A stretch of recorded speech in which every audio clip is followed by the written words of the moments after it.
नमस्कार दोस्तों, स्वागत है आपका मेरे YouTube चैनल मोनो अकेडमी में। तो चलिए आज बात करते हैं उत्तर वैदिक काल की। वीडियो शुरू करने से पहले मैं अपने बारे में थोड़ा सा बता दूं।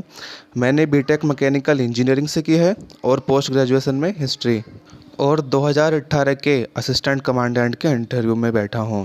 उम्मीद है कि आपने मेरी ऋग्वेदिक काल की वीडियो देखी होगी। अगर नहीं देखी तो नीचे दिए गए लिंक पर जाकर देख सकते हैं। तो चलिए शुरुआत करते हैं वीडियो की। उत्तर वैदिक काल, इसका कालक्रम 1000 ईस्वी पूर्व से 600 ईस्वी पूर्व का है और उत्तर वैदिक काल में लोहे का उल्लेख मिलता है।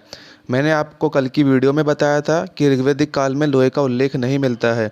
यहाँ उत्तर वैदिक काल में लोग लोहे से परिचित हो गए थे और लोहे को कृष्ण अयस्क कहा गया है।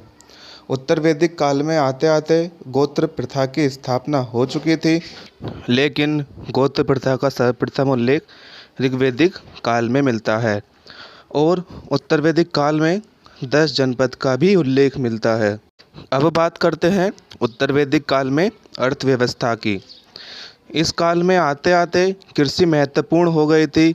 अगर आपने मेरी ऋग्वैदिक काल की वीडियो देखी हो तो उस काल में पशुपालन महत्वपूर्ण कार्य था, जबकि इस काल में कृषि महत्वपूर्ण हो गई।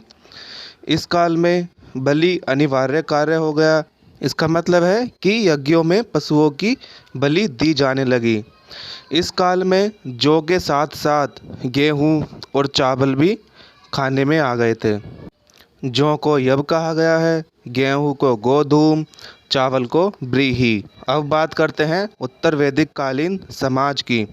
इस काल में वर्ण व्यवस्था में भेदभाव शुरू हो गया, यानी व्यवसाय में वर्ण व्यवस्था पूरी तरीके से शुरू हो चुकी थी। इसमें वैश्य को अनस्पवलीकृता कहा गया है।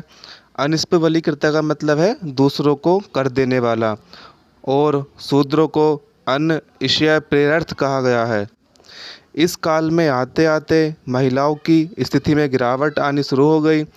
ऋग्वैदिक काल में महिलाओं को सभा और समिति दोनों में भाग लेने का मौका मिलता था, लेकिन इस काल में आते आते महिलाओं को समिति में भाग लेने से मना कर दिया।